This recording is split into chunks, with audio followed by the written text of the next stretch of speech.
사람을 향합니다. 휴대폰으로는 저렴한 번호를 쓰면서 왜? 집 전화가 문제야. 차려서 해결책을 찾았어. 나머지 번호는 어떻게 누르지?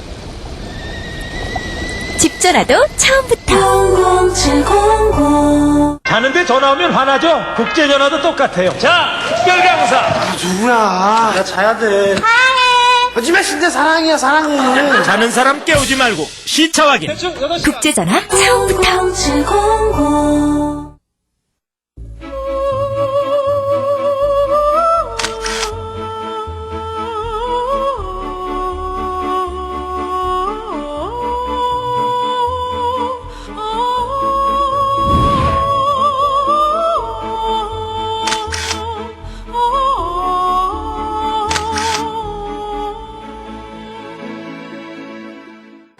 우리 박세직 장로님 여러분 너무나 잘 아시고 기억하실 거예요.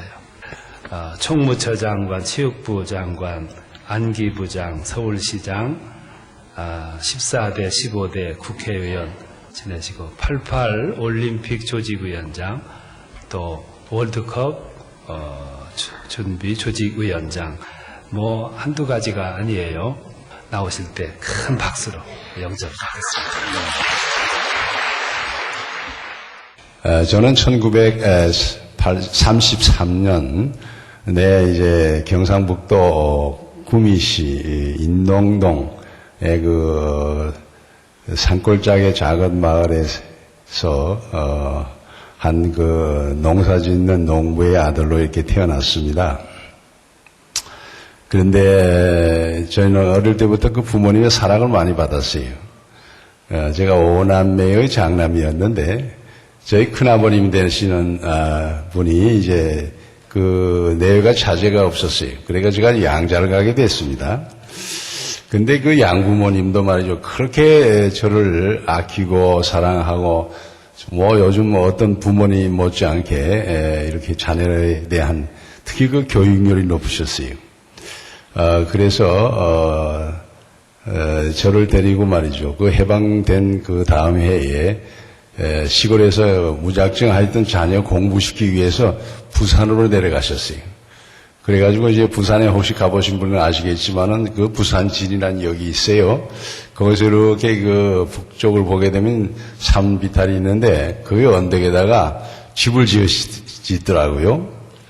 저도 그때 어릴 때 그 같이 거들어서 집을 지었는데 그러면서 이렇게 바다를 보니까 정말 그 아름다워요. 부산 항구가. 오륙도도 보이고 그 날씨 좋을 때는 그 대마도도 보이더라고요. 그래서 제가 아버님 보고 물어봤어요.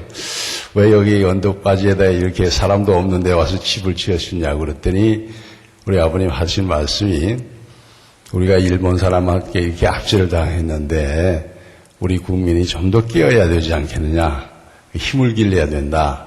늘 바다를 보면서 일본을 생각하고 저 바다를 건너 있는 세계를 늘 그 마음속에 그리면서 우리 국민이 열심히 힘을 모아서 노력해야 되겠다. 뭐 이런 말씀도 하셨어요. 제가 찬송을 좋아하는 것 중에서 이 영혼을 숨겨주시는 찬송이 있습니다. 찬송 446자인데 혹 좀 같이 부를 수 있으시면 좋겠네요. 오 놀라운 구세주 내 참돌 능력이 주시로다 이렇게 시작되는 찬송가 446자인데 한번 좀 같이 부르시면 좋을 것 같습니다.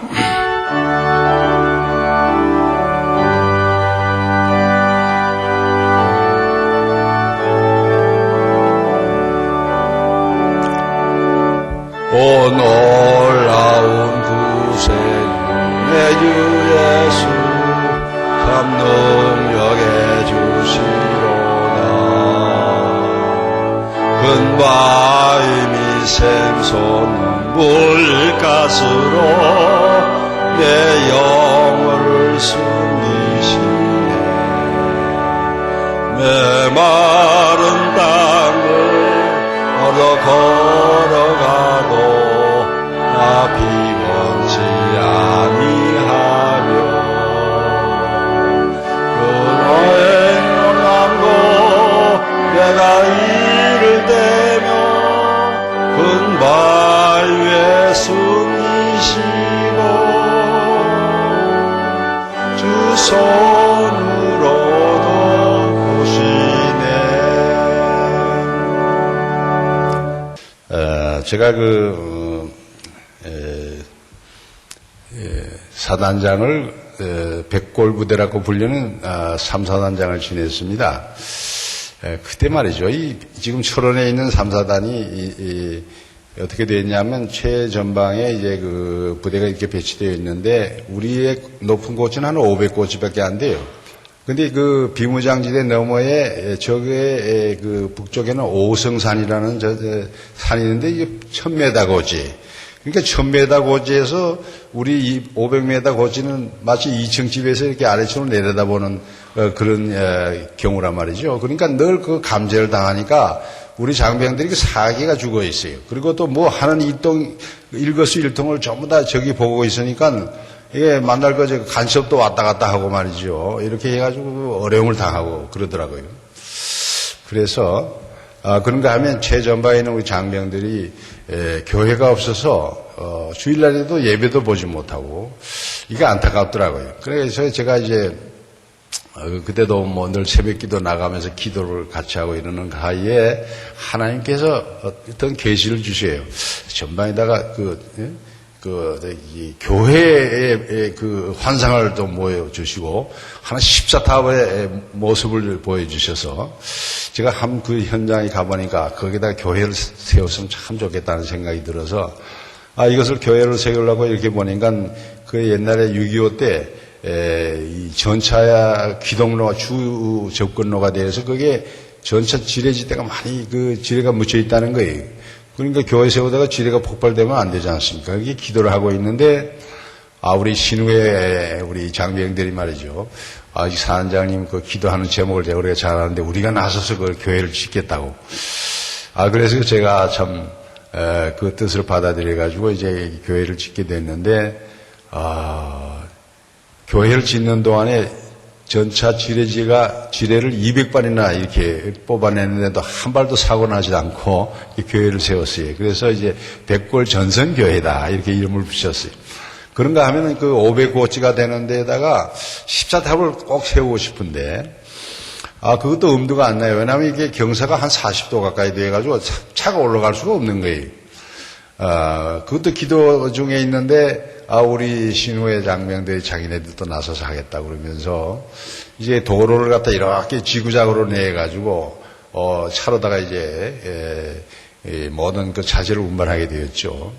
이제 이 철탑을 세우려고 그러면 모래, 자갈, 세멘, 콘크리트, 물, 이렇게 철근 할 것 없이 한 200여 차례 이렇게 실어 놔야 되는데 자칫 잘못하게 되면 이게 차가 굴러 떨어지게 되면 한 200m 그 계곡에 떨어져야 되는 그런 아주 험악한 지형이. 근데 이 우리 신우의 직원들이 그 차를 몰면서 기도를 하면서 이렇게 올라가서 그래가지고 정말 그 십자탑을 지을 때까지 한 건의 사고도 없이 높은 이제 십자탑을 짓게 되는데 그 십자탑 이름이 승리의 십자탑이에요. 근데 1979년 크리스마스 이브 12월 24일 날 이제 점등식을 하게 되었습니다. 그때 우리를 후원해 주신 우리 교회 목사님이랑 여러분이 오셔가지고 점등식을 하는데 그 목사님이 한참 기도를 하고 다 끝난 다음에 하신 말씀이, 박사관장님 참 아주 철탑을 높게 잘 지었는데 한 가지 아쉽다고. 세계를 돌아보니까 브라질의 리오자네이로라고 하는 그 미항이 있는데 거기에 예수님의 동상이 서 있다고. 근데 그게 높이가 34m인데 이거는 우리 철탑이 33m가 돼서 세계 2등이 되어서 좀 섭섭하다고 그러시더라고요. 가만히 듣고 나니까 좀 마음이 언짢아요. 그래 기도 끝에 그 다음에 봄에 제가 그걸 한 1m 50cm 더 높였어요.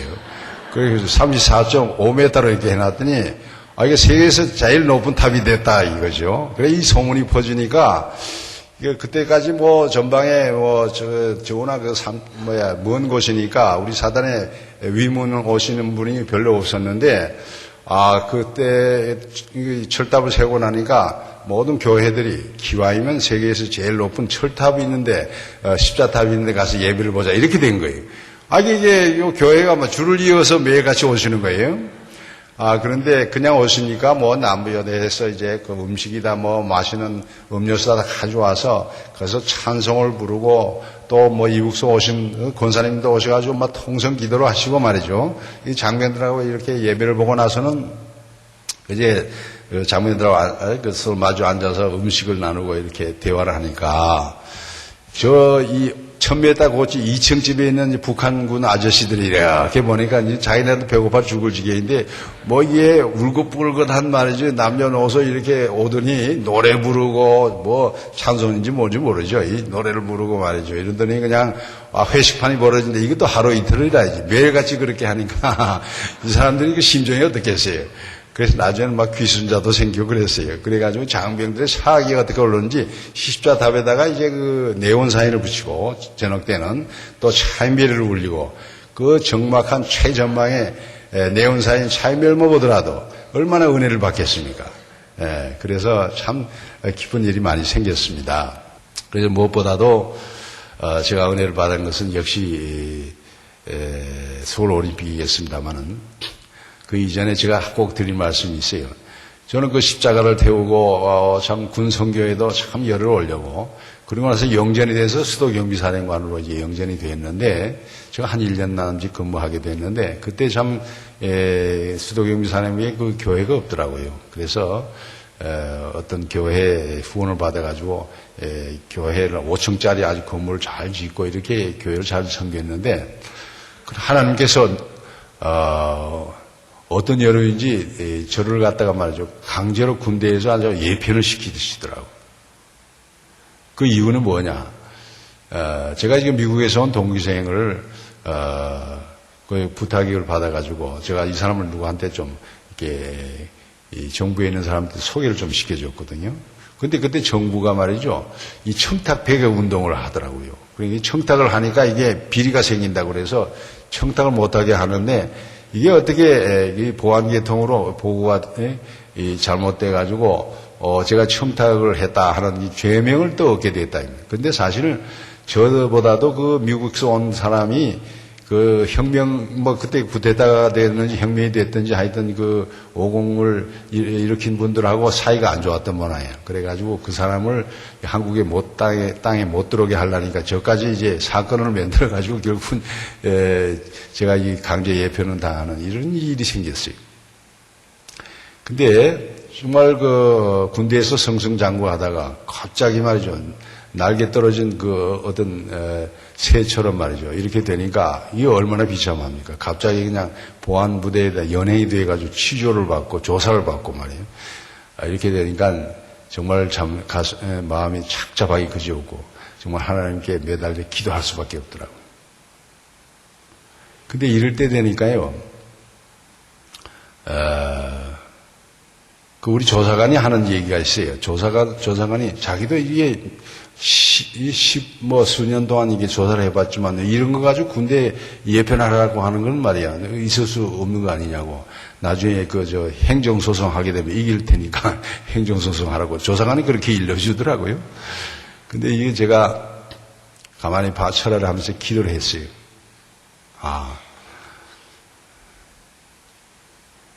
적어도 이 국가의 통수권자가 청탁 배경을 해서 이 나라를 정말 깨끗하게 정직한 그러한 정부를 만들고자 하는데 내가 여기에 일조를 할 수 없겠느냐.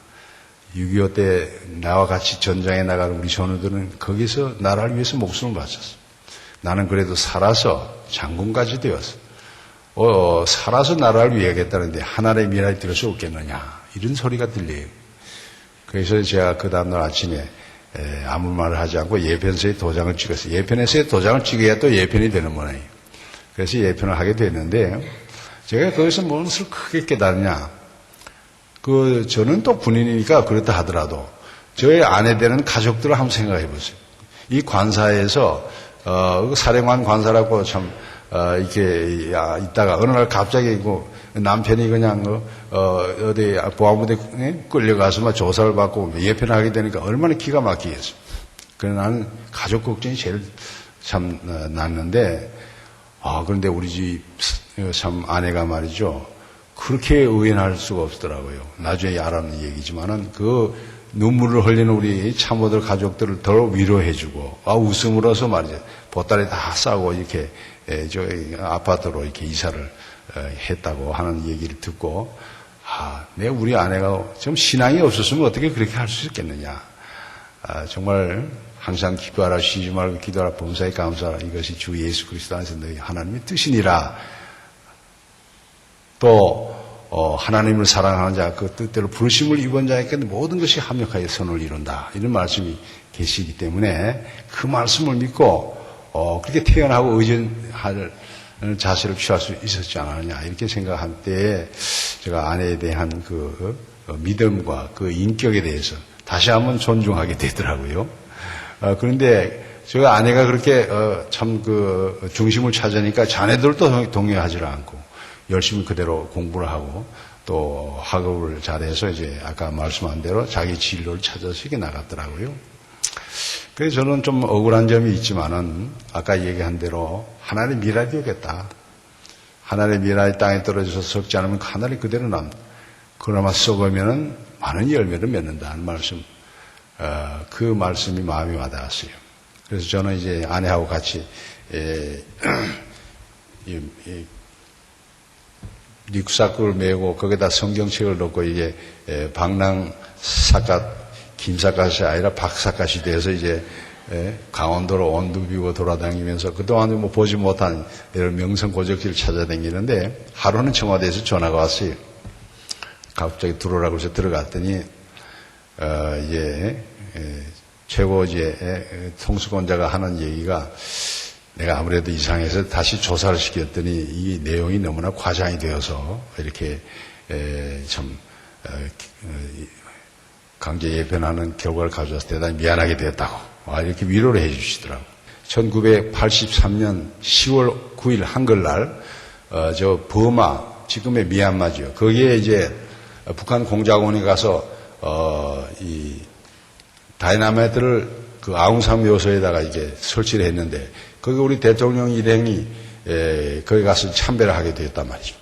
근데 대통령께서는 참 다행히도 늦게 가시는 바람에 참선을 면했는데 17명이라고 하는 우리 강요들 얼마나 참 귀중한 그런 분들입니까? 그 참배하고 있는데 그냥 시한폭탄을 이렇게 터뜨려가지고 그냥 그게 폭발해가지고 17명이라고 하는 우리 강력급 인사가 그냥 그 자리에서 아주 순직해버려요. 근데 그 사건이 나니까 제가 하회단장 찾아이란 말이죠. 그래서 저보고 이제 합동조사단장 임명이 돼가지고 그날 부르다가 이제 13명의 대공교원, 경찰, 안기부, 그리고 보안사, 군의 그 폭파요원 이렇게 13명을 모아가지고 비자를 밤사이 내가지고 이제 그 참 현지로 가게 됐어요. 그래 가보니까 이 영현들 17구의 그 영현을 갖다가 새벽까지 이렇게 모시는데 도착을 해보니까 정말 참 처참하게 거지가 없어요. 그 대사관 직원들이 와서 울부짖고 말이죠. 그리고 나서 또 현장에 가보니까 진짜 이 폭탄이 터져가지고 거기에 폭탄이 막 난자하고 이래요. 그래서 이제 그걸 전부 다 주워가지고 그래 이제 버마의 조사 단장하고 이제 얘기를 하게 됐습니다. 이렇게 보니까 우리 북한에서 공작하던 그 유리품 폭탄, 심지어 배터리까지만 일제품이 똑같아요. 다 이 설득을 시키고, 이게 북한에서 한 공작원이라고. 그래서 공작원이 아마 틀림없이 도망을 갈 텐데, 육지 아니면 공중 아니면 바다로 간다. 그런데 육지는 장거리지대에서 못 가고, 비행기는 소리가 나서 안 될 거고, 그러니까 이 강을 따라서 바다로 갈 것이다. 이렇게 얘기를 해줬어요. 근데 이 사람들이 사회주의 국가 돼서 이 김일성하고 아주 친해요. 그래가지고, 5호 담당자가 돼 있어. 한 사람이 5집을 감시하는 제도가 잘 돼가지고, 이 공작원이 이제 바다로 도망가다가 하나는 그 강가에서 헤엄치는 게 이제 발견이 되고, 두 사람은 저 바닷가에서 늪에서 이 수색 작전을 해서 이제 작전을 해가지고 한 사람은 사살되고 두 사람은 살렸어요. 그래가지고 이 두 사람을 또 자백까지 받아가지고, 그리고 내윈이라고 하는 그 실권자가 사실은 이 김일성하고 형제처럼 지내고 또 강요들이 김일성이 초청받고 북한에 가서 휴가를 즐길 정도로 이렇게 돼 있으니까 웬만한 사건이 나더라도 이거, 그냥 우야무야해서 덮어둘 수가 있잖아요. 근데 이것을 막기 위해서 저희는 이 공작원들을 살려서 이 자백까지 받고 모든 증거를 내가지고 그게 마침 하나님이 도우심으로 모든 공항에 폐쇄됐는데 뉴스위크 기자, AP 기자 두 사람을 만났어요. 그래가지고 제가 이제 수사한 자료를 전부 다 줘가지고 했더니 주말을 이제 뉴스위크 기자의 그 모든 사건 일체가 북한 공작원이 했다는 게 다 나와버렸단 말이에요. 그러니까 세계 언론이 다 이렇게 하니까 버마, 미얀마의 그 최고 지도자가 아무리 김일성이 봐주고 싶어도 우야무야 할 수가 없게 돼가지고 결국 이 가장 이 국교 간에 있어서 심한 처벌이 뭐냐면 이제 국교 단절이란 말이죠. 북한하고 국교 단절을 하게 됐죠. 그래서 참, 그나마 참 17명의 목숨을 잃은 다소의 위로를 우리가 얻게 되어서 제가 돌아오니까 서울에 있는 장안에 있는 이 소주가 동이 났다 그래요. 하도 이제 통쾌하다 그래가지고. 자, 그런데 이제 중요한 올림픽 얘기를 해야 되겠는데 왜 올림픽이냐? 근데 그 올림픽 때 참 여러분들 다 기억하시겠지만 얼마나 우리 국민들의 자긍심이 높아졌습니까? 정말 자랑스러운 국민이 됐죠. 그 전까지는 비행기 타고 외국 가게 되면요, 당신은 어느 나라 사람이냐 하게 되면 손톱 내고 한국 사람이라는 말 못하고 우물우물한 사람이 많더라고요. 그런데 올림픽 끝나고 나니까 누가 나를 어디 나라 사람이니까 불러주지 않을까 할 정도로 말이지 어깨를 펴 당겼다 이거지. 1988년 9월 17일 날이 사라오 태풍 불은 지가 30주년이 되는 날이에요. 그날 태풍이 또 올라온다 이거예요. 자, 태풍이 올라오게 되면은 개회식이 되겠습니까? 올림픽이 되겠습니까? 이게 날씨가 문제가 돼서 또 안 되는 거예요. 이 세 가지 때문에 제가 참 고민을 했어요. 정말 신앙을 안 가졌으면 빨리 이제 조직위원장 그만두고 어디 딴 데 갔으면 하는 생각이 굴뚝 같았는데 신앙을 가진 사람이 그렇게 할 수는 없더라고요. 하나님이 간절히 기도를 하고 이렇게 하니까 하나님께 하신 그 목소리를 들었어요. 할 수 있느냐가 무슨 말이냐. 하나님 능력 주신 자 능치 못함이 없느니라. 이 말씀이 나와요. 그래서 제가 그 다음날 나아가서 우리 조직위원들 다 모아놓고 우리가 인간적으로 생각하면 불가능의 올림픽입니다. 그러나 우리가 이 우주를 창조한 이 창조주의 능력에 의해서 기적을 만들 수 있다. 우리가 기적을 만들 역사는 얼마든지 있다. 우리 한국 사람은 전부 다 자기 나름의 신앙이 있다. 그래서 신앙에 따라서 우리 기도를 하자. 이렇게 기도 운동을 부탁을 했어요. 처음에는 했는데 내가 하도 진지하니까 다 따라줬어요.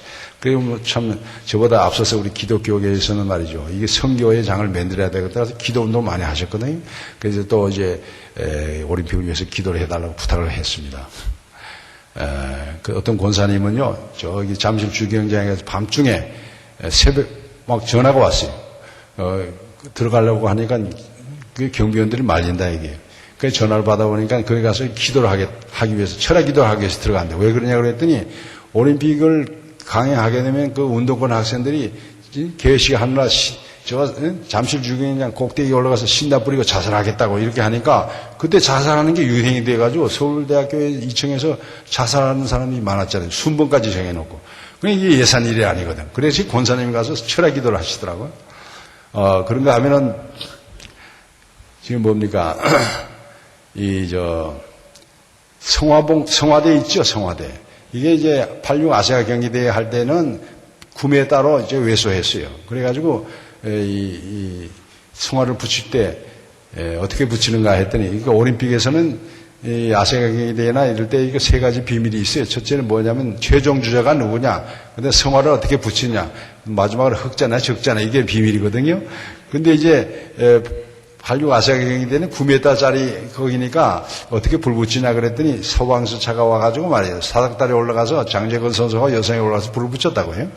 근데 제가 보니까 24회 올림픽인데 너무 왜소해. 그래서 23m를 높이자. 이렇게 돼가지고, 이것을 이제 공부를 했더니, 린나이 코리아의 강성모 우리 장로님 사장이시죠. 이분이 이제 맡아서 이거 하게 됐는데, 이것을 이제 밑에다가 이제, 뭡니까, 청부를 줬잖아요.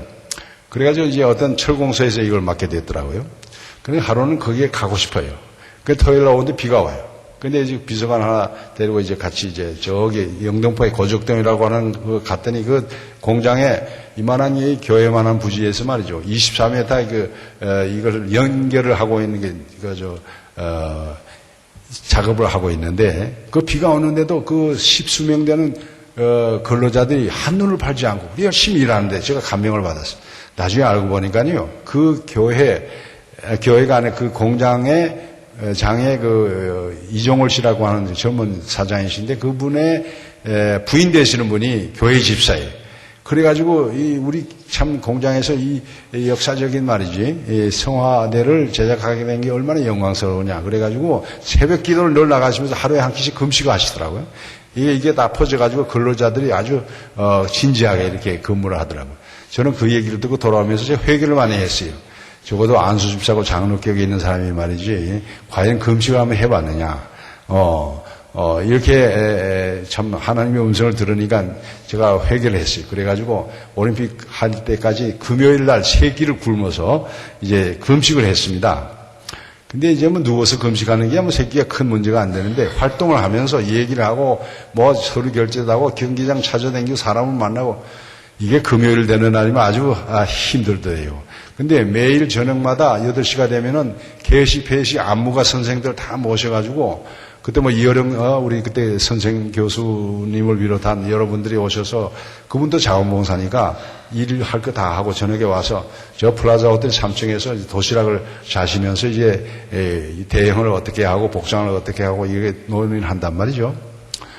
그게 어떤 때는 뭐 새벽 1시, 2시, 4시까지도 간 적이 있는데 그날이 금요일이 되는 날은 저는 죽는 날이에요.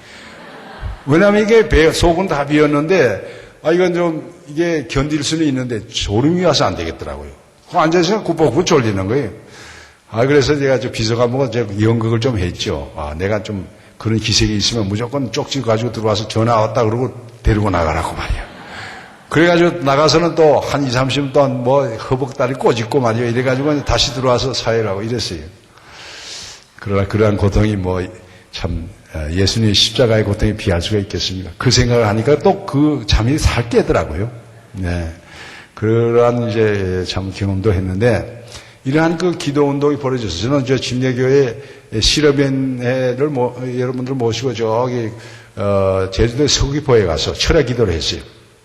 그리고 오면서 북제주, 부산, 광주, 이렇게 전라도로 또 이 충청도로 해가지고 성화가 가는 곳을 쭉 따라다니면서 거기 조찬이다 뭐 오찬이다 하면서 이제 목사님들 또 뭐 불교 스님들, 천주교 신부님들 이렇게 해서 모셔가지고 기도를 부탁했죠. 근데 아니나 다를까 하루는 말이죠. 목사님들하고 성도님들 4,000명이 올림픽 공원에 오셨어요. 그 기도회 하신다. 그래가지고 역도 경기장에서 기도회를 하셨어요. 여기 계신 분 중에 혹시 그분이 계신지 모르겠습니다만, 그렇게 하고 나서 며칠 있으니까 불교의 불자님들, 스님들이 한 4,000명 또 오셨어요. 혹시 이번엔 저 펜싱 경기장에서 부페를 가지시더라고요.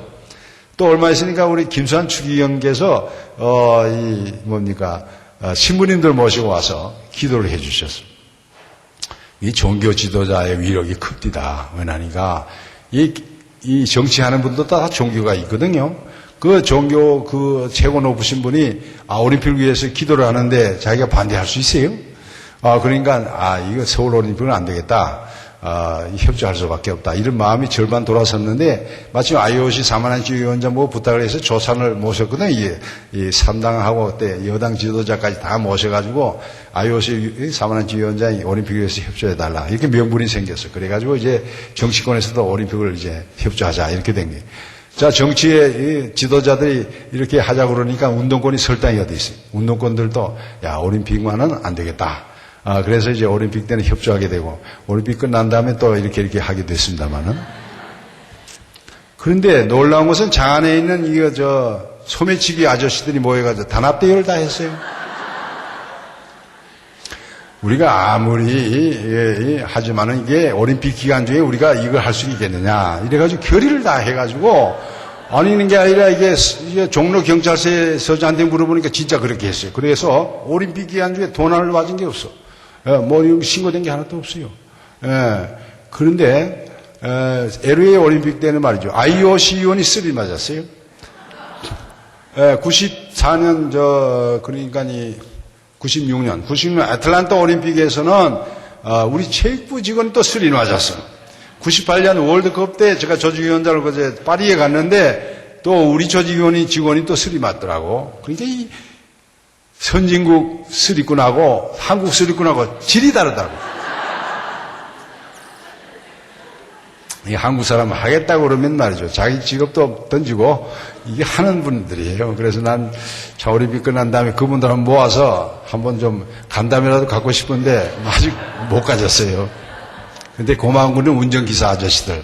제가 가만히 생각하니까 대한민국의 절반은 말이죠. 운전하시는 분들이 이미지를 다 심는다 이거예요. 그래서 제가요, 이 운전기사들 참 부부간에, 이거 쉬는 날이 있잖아요. 그날 다 모셔가지고 올림픽 공원에 와서 브리핑 해드리고, 설명해드리고, 거기다 선물도 드리고, 그러면서 제가 뭐라고 부탁했냐면, 여러분들은 대한민국의 대사다. 왜냐하면은, 공항에서 오셔가지고 호텔에 가는 사이에 한국의 이미지 절반은 여러분들이 심어주시니까, 여러분들이야말로 대한민국 대사가 올림픽 대사다. 실제로 올림픽 대사 자격을 다 주셨어요. 근데 이분들이 진짜 그렇게 아주 훌륭하게 대사 직분을 잘 수행해 주가지고 좋은 이미지를 가져주셨다 이거예요. 그래도 이제 안전은 또 어떻게 되느냐. 김포공항에서 이 공항에다가 공작원들이 말이죠. 이 화병, 큰 화병 밑에다 권총 2자루에다 실탄 40발을 넣어가지고 세멘트를 싹 발랐어. 그래가지고 가지고 들어오는데 이걸 공항 직원이 세관 직원이 찾아냈다 이 말이에요. 파수꾼의 경성함이 허사되지 않았다 이 말이에요. 예, 그래서 정말 하나님께 감사하지 않을 수 없어요. 뿐만 아니라 이 칼 858기를 폭파한 김현희를 말이죠. 어떻게 잡습니까? 저 아부자비 비행장 아프리카 사우디에 있는데, 근데 우리가 기도를 얼마나 했어요. 근데 요즘 국정원이라든가 이런 안기부라 같은 이 기관을 없애자 이런 말도 나오는데, 나는 그때 안기부장도 지냈습니다만은 이 안기부라든가 이 정보기관이 얼마나 중요하다는 걸 급할 때 그게 참 진가가 나타나더라고요. 왜냐하면은 저 사우디에 있는 분명히 북한의 공작원의 짓인데 이것을 어떻게 조사를 해서 체포할 수가 있겠냐. 그 미국 CIA에다가 얘기해서 또 미국 일본의 조사청에다 얘기를 해가지고 또 이제 사우디의 정보국에다 얘기를 해서 이 동맹국의 우방이라는 게 그렇게 좋잖아요. 그렇게 하니까 즉각 그냥 작동을 해가지고 밤사이에 호텔에 수수께끼를 전부 다 조사를 하니까 두 사람의 위조 여권 가진 사람이 나타났어요. 그게 김성이라고 김현이란 말이에요. 이 사람이 그 이튿날 아침에 이제 비행기를 타고 로마 쪽으로 도망가려고 그랬거든. 이 사람들은 어떻게 했냐면 카레에다가 타가지고 시한폭탄을 숨겨놓고 그렇게 하고 내려버렸단 말이에요. 그래서 칼은 가고 시한폭탄 가서 터졌다. 이 사람은 여기서 자고 그 이튿날 아침에 로마로 탈출하려고 그랬는데 공항에서 딱 그냥 체포가 된 거예요. 그러니까 김성일이라는 나이 많은 공작원은 북한에서 교육받은 데는 그냥 청산가리 먹고 그 자리에서 즉사했어요. 김현희도 청산가리 먹었는데 절반 먹은 것을 옆에 있는 여경이 탁 탈출해가지고 살았다고. 그래가지고 이제 위세척을 해서 살려가지고 한국에 데려와서 자갈 물리고 보셨죠? 그래가지고 이제 취조를 하는데 안기부에서 취조를 하니까 우리말을 안 하는 거예요. 일본말하고 중국말밖에 안 해요. 북한에서 공작받은 대로 말이죠. 그 우리 여자 조사관이 어떻게 지혜를 냈냐 하면 말이죠. 이 김연을 데리고 목욕탕에 데려갔어. 그래 뜨거운 목욕탕에다 탁 집어넣으니까 아 뜨거워 이렇게 된 거예요. 그래가지고 이게 한국 사람이라는 게 발각이 돼가지고 이게 자백을 하게 됐어요. 근데 제가 안개부장으로 가보니까 이게 사형 선고를 받아 죽는 날을 기다리고 있잖아요. 근데 제가 가만히 생각하니까 이 여성을 죽였다고 해서 물론 이제 위자가족들은 자세히 위로가 될지 모르지만은 이게 과연 이 증거가 남겠느냐 말이죠. 만약에 죽게 되면 증인도 없잖아요. 그래서 대통령에게 건의를 해서 제발 죽이지는 말고 무기징역을 살리더라도 살려서 나중에라도 이게 증인이 있어야 되지 않느냐고. 그렇게 했더니 그게 받아들여져서 그런지 몰라도 하여튼 무기징역 되고 이제 나중에는 또 사면이 돼가지고 지금은 이제 결혼을 해서 이제 살게 되는데 제가 가만히 기도를 해보니까 이 여성을 이 복음을 전파해야 되겠다 이런 생각이 들어요. 그래서 제가 우리 교회 목사님, 담임 목사님하고 상의를 해가지고 일주일에 한 번씩 내관에 오셔가지고 김연희를 좀 전도해달라고 이렇게 성경 공부를 시작했어요. 하나님의 은혜인 줄 믿습니다. 아까 얘기한 대로 이렇게 해서 안전히 지켜지고, 그 다음에 마지막으로 날씨인데, 참 기도를 하니까요, 날씨가 또 이렇게 1년에 10개의 태풍이 올라오는데, 제주도까지 와서는 그 해는 말이죠. 10개 중에 6개는 우양우에서 일본으로 가버리고, 4개는 좌양자에서 중국 땅으로 가버렸다고. 그래가지고 올림픽 하는 그 계획식 전후해가지고, 저 나고야, 동경에는 230mm 비가 왔어요.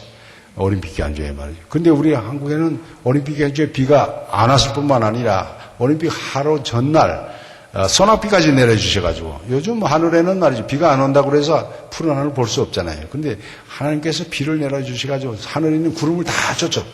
그러니까 얼마나 참 맑은 하늘이에요. 거기서 이제 올림픽을 하게 됐다 이 말씀이죠. 그래서 이 마지막으로 이제 성화를 가지고 이제 들어오는 분이 송기정 선수인 줄 다 알았지 않습니까? 사실은 마지막에 성화를 누가 하느냐는 걸 조직위원장이 정해야 된단 말이죠. 그래서 여론조사를 해보니까 그래도 송기정 선수를 해야 된다. 그 다음에는 임춘혜 양이 두 번째더라고요. 송기정 선수를 딱 대통령에게 전화보고를 하고 이제 속으로 정해가지고 이분을 갖다가 개회식 한 3일 전에 새벽에 6시에 깜짝같이 이렇게 연습을 한번 이렇게 뛰어봐야 되니까, 나이가 많으시니까, 하는데, 그날 오후에 동경신문에 대문자까지 사진까지 나왔어. 송기정 선수가 이제 최종 주자다 이거예요. 그러니까 우리 언론이 가만히 있어요. 조직위원회 보안도 잘 지키지 못하고 이렇게 누설이 됐다고. 그래가지고 그날 밤에 또 비상소집을 했어요. 그래가지고 어떻게 정했냐면 그러면 할 수 없다. 송기정 선수 절반만 돌리고 나머지는 절반은 임춘희 양으로 하자. 이렇게 된 거예요. 그럼 여행 연습 언제 하느냐? 또 신문에 나면 안 되니까 그 개회식 하는 당일 아침 새벽 6시에 했다고요. 그래가지고 이제 여행 연습을 해가지고 시작했는데 이게 송기정 선수가 다 가지고 들어오니까 일본 신문 기자들이 박수를 치면서 자기는 알아맞혔다 이거예요. 근데 절반쯤 오니까 엉뚱하게 여성이 들어와서 이렇게 가져가거든. 이거 또 속았구나. 이렇게 됐어. 근데 이 두 사람이 올라와서 그 단상에 그 기도로 면던 24m로 높여진 그 성화대에 딱 섰는데 이 불을 어떻게 부르실 것이냐 다 궁금하잖아요. 근데 밑에서 세 사람이 올라왔어. 세 사람이 올라왔는데 이게 뭡니까? 천지인의 상징도 되고 지덕제의 상징도 되고 우리 기독교로 말하자면 성부, 성자, 성신도 된다 이 말이에요. 이러한 뜻을 모아서 이제 세 사람을 딱 골랐거든요. 근데 한 분은 지덕체니까 머리가 되는 상징이 뭐냐? 학문적이다. 그럼 선생님을 모시자. 선생님도 수만 명 되는데 어떻게 모시냐? 가장 고생하는 선생님을 모시자. 그 가장 고생하는 선생님 누구냐? 섬에 있는 분이다. 섬도 3,000개가 되는데 어떻게 모시냐? 그래야 지도를 사와서 이렇게 보니까 우리나라보다 가장 멀리 있는 지도가 흑산도라는 데가 있어요. 전라도 저쪽에 가게 되면. 그래서 이제, 거기에 흑산도, 소흑산도하고 두 개가 있어요. 거기에 사람이 사는가. 가보니까 학교도 있다고 그래요. 소학교, 중학교인데 선생님이 6사람 있다고 그래요. 그것도 몰래 이제 우리 장로님 누구 시켜서 알아봤어. 근데 이게 키가 175m 이상 되고, 좀 착한 일을 한 사람이 있느냐고. 이랬더니 그 하나님이 딱 예비한 분이 하나 있더라고. 이름이 정선만이요. 착할 선자 1만 만자. 착한 일을 10,000번 하는 사람이 있더라고. 근데 그 사람 하나 뽑고, 덕은 누구냐 하면, 손미정 양이라고, 이 사람 뽑았어요. 새를 대표한 사람은 이제 김홍기 선수라고 뽑았거든.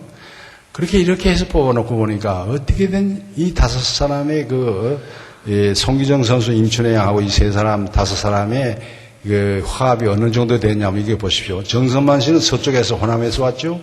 또 송기정 양은 저기 부산 동쪽에서 왔죠. 김홍기 선수는 저 남쪽 제주도에서 왔지. 송기정 선수는 북쪽에서 이북에서 왔지. 임춘혜 양도 경기도 가운데에서 왔더라고.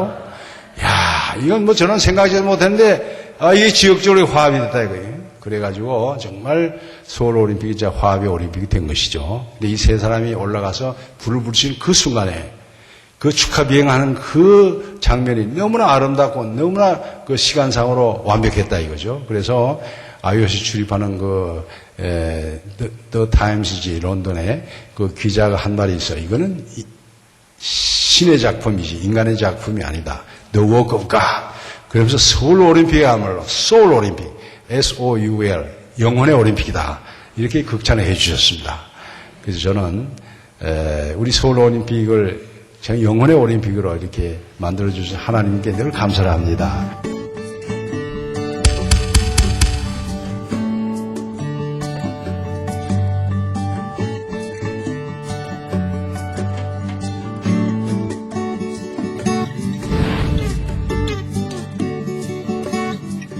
사람을 소중히 여기는 건강기업 인성내추럴.